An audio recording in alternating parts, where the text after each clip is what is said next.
so that wouldn't count. All right. Oh, my goodness.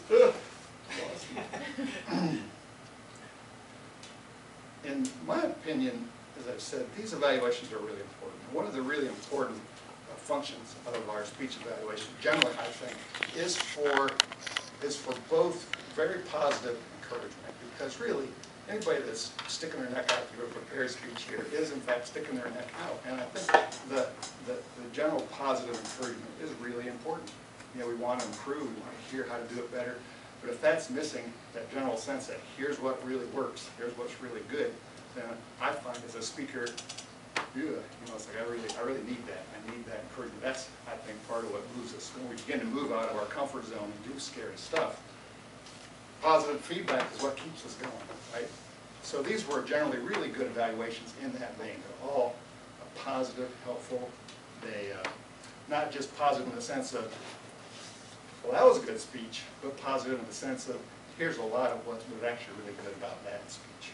Starting with Ken, I like Ken's use of language.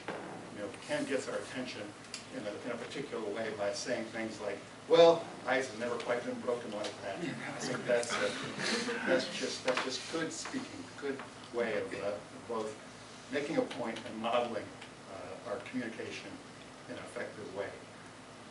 For an icebreaker speech in particular, I think that the main need is to hear lots and lots and lots of what really worked well for that speech, because icebreaker speech, I think, is hard. You know, the first speech, and the topic is yourself, which I think is a tricky topic. You know? Yeah, 4 to 6 minutes to say, here I am. So Ken really, I think, highlighted the positives of this speech. And my only encouragement for Ken would just be to just do even more of that. I mean, you picked out a lot. You picked out the poise, Daniel's use of language, use of specific examples, his use of powerful emotion in the speech. But there were, I think we could ratchet that up even a couple more degrees, because for an icebreaker first speech, as Ken said, wow, that was astounding. You know, there was just Daniel's capacity to step on the lectern, and use all those gestures, and I was like, wow, that guy's got it going on. It makes us really excited to see where this is going to go from here. Really tremendous icebreaker speech. So even more of that, I think, would be appropriate, particularly for Daniel, because that was such a, I thought, unusually effective use of body and nonverbal communication for an icebreaker speech. In my experience of seeing a lot of them, that's not an evaluation use. That's not my job. That's evaluation. All right. So moving on to Lisa, her first speech evaluation. Thank you for stepping up and doing that. I really encouraged Lisa to do that because I could just tell that she would be good at it. And I was right. She got some real talent in that. What was good about your evaluation, again, I really liked the beginning that your feedback was very positive and heartfelt. You know? You inspire me every time you step up to the lectern. I mean, you know, you can't pay for that kind of encouragement. That's just an authentic gift to John. I think it was a great moment in that evaluation. And John has that to take home with him. It's really good.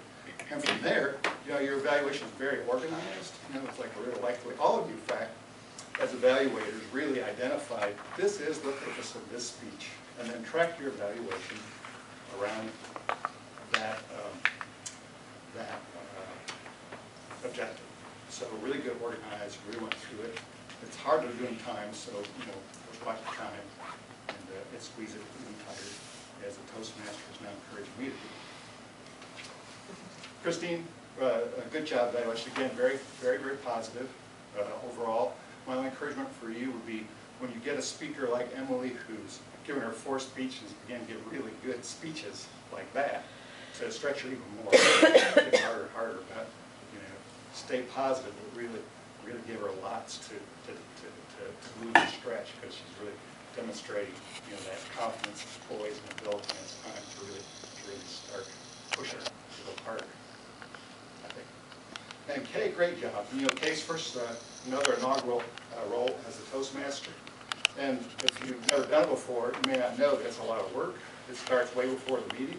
Kay jumped right on it. She immediately started going on, making sure the roles were filled, collecting information, making it all work, navigating the dynamics of the meeting as she got here, accommodating needs that weren't apparent before she got here, shuffling things around, and making it all work. Kay does, in my experience, most everything she does here in this arena. I don't know what you do out there, but here, everything you do has a certain element of style and panache to it. The content of what you do is always smart, entertaining, and eminently useful. So good job. All right, that's it for our evaluation.